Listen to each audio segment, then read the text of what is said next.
Assalamualaikum.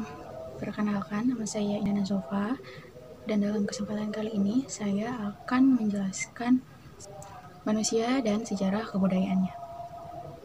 Indonesia sendiri ialah negara yang memiliki kekayaan yang tersebar mulai dari Sabang sampai Merauke, dengan beragam suku dan ras hingga menghasilkan kebudayaan yang beraneka ragam.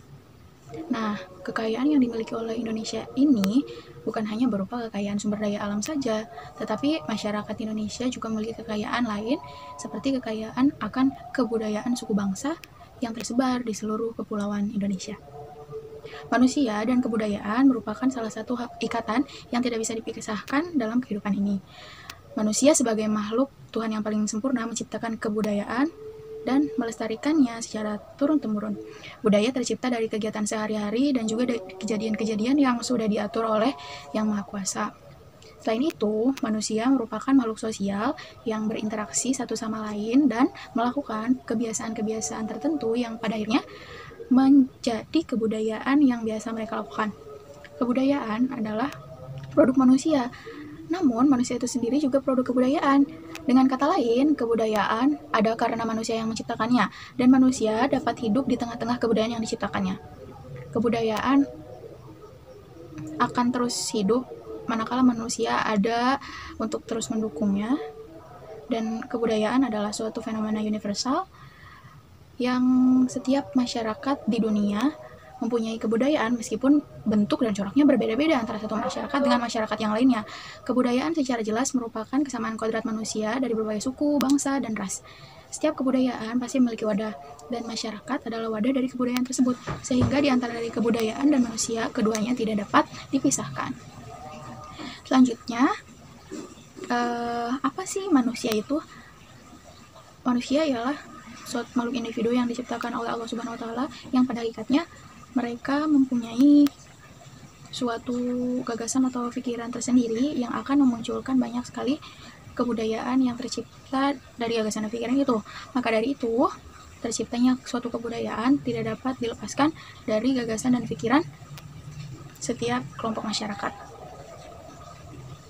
Nah, menurut Sir Edward G. Taylor, kata kebudayaan digunakan untuk menunjuk ke saluran kompleks dari ide dan ide segala sesuatu yang berhubungan dengan pengalaman historisnya, termasuk pengetahuan, kepercayaan, seni, moral, hukum, kebiasaan, dan lain-lain yang diperoleh manusia sebagai kelompok masyarakat.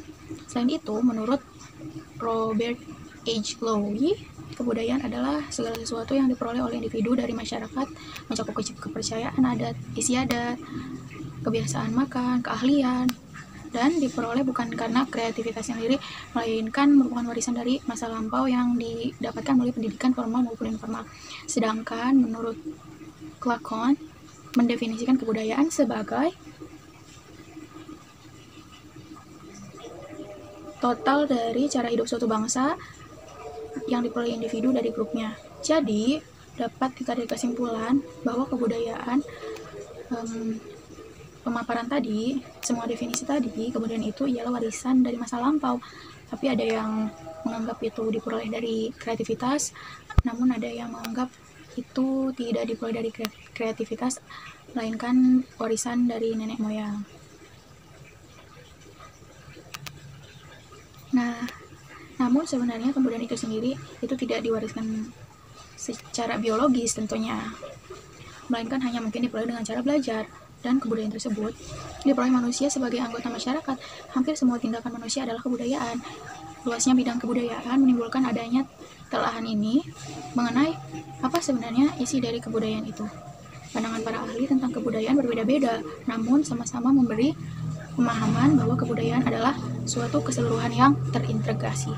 Unsur-unsur kebudayaan terdapat pada setiap kebudayaan dari semua masyarakat dimanapun mereka berada. Selanjutnya, Koncaraningrat menyusun 7 unsur kebudayaan yang bersifat universal yang berdasarkan pendapat para ahli antropologi, yaitu yang pertama bahasa, yang kedua ilmu pengetahuan, yang ketiga kehidupan sosial, yang keempat sistem sosial, yang kelima teknologi, lalu sistem mata pencarian hidup, lalu sistem kesenian. Sekian pemaparan mengenai kebudayaan manusia dan sejarah kebudayaan. Semoga memberikan informasi baru dan memberikan wawasan baru untuk para pendengar atau yang melihat video ini. Mohon maaf jika banyak kesalahan. Terima kasih. Sekian. Assalamualaikum warahmatullahi wabarakatuh.